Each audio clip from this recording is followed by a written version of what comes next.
নজর রাখবো পরবর্তী সংবাদে।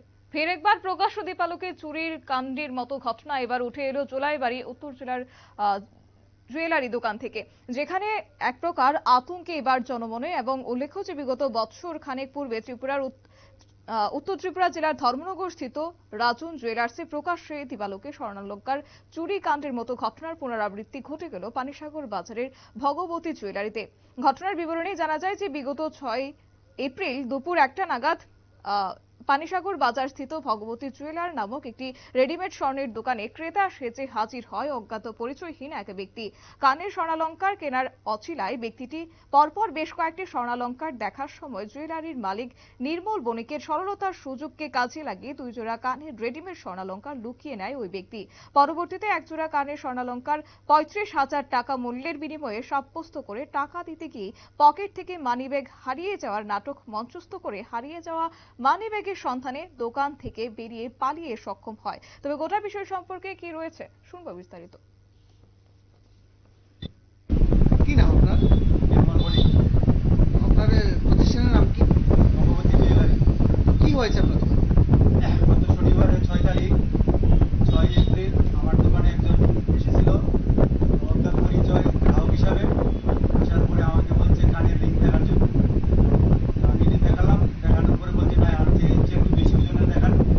বেশি ওজনের দেখানোর পরে আমি দেখাচ্ছিলাম, দেখি আমার একটা ফ্ল্যাটের সুতো অফ করতে গিয়েছি।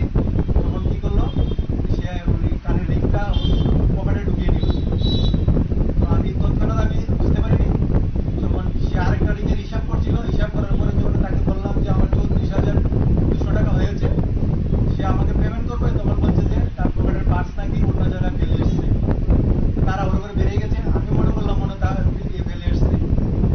তো আজকে যখন আমি আমার স্টক মিলালাম, মিলানের মনে আমার এখানে ছিল 10 জোড়া কানের, দেখছি আজকে 8 জোড়া কানের। তখন আমার সন্দেহ হওয়াতে আমি আজকে সিসি ক্যামেরা চেক করলাম।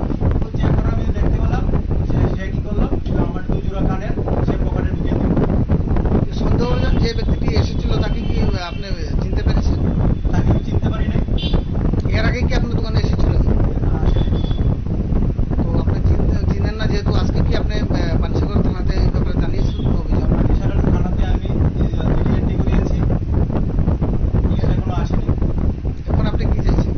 আমি পুলিশের কাছে জিডি এন্ট্রি করে এসেছি, ওর পুলিশ তদন্ত করুক। আর এই সমস্ত সোশ্যাল মিডিয়ার মাধ্যমে সে চুরি যেভাবে ধরা পড়ুক, আজকে আমার দোকানে করে যে অন্য দোকানে শেয়ার করতে পারে, সে চুরি যেভাবে ধরা পড়ে। আপনারা শুনলেন সংশ্লিষ্ট দোকানের মালিকের বক্তব্য। যদিও এক্ষেত্রে প্রথম অবস্থায় তিনি কিছু বুঝতে না পারলেও পরবর্তী সময়ে স্টক মেলাতে গিয়ে দেখে 10 এপ্রিল 2 জোড়া কানের রেডিমেড স্বর্ণালংকার না পাওয়ায় সিসিটিভি ফুটেজ প্রত্যক্ষ করে দেখা যায় বিগত 6 এপ্রিল ক্রেতা সেজে আসা ব্যক্তিটি কৌশল করে দোকানের মালিককে সরলতার সুযোগকে হাতিয়ার করে 2 জোড়া কানের স্বর্ণালংকার চুরি করে নিয়ে পালিয়ে যায়। তবে এই মতাবস্থায় দোকান মালিক আজ পানিসাগর থানায় অজ্ঞাত পরিচয়হীন চোরের বিরুদ্ধে লিখিত অভিযোগ দায়ের করেছেন। নিয়ে নিচ্ছে ছোট্ট একটি বিজ্ঞাপন বিরতি, সঙ্গে থাকুন।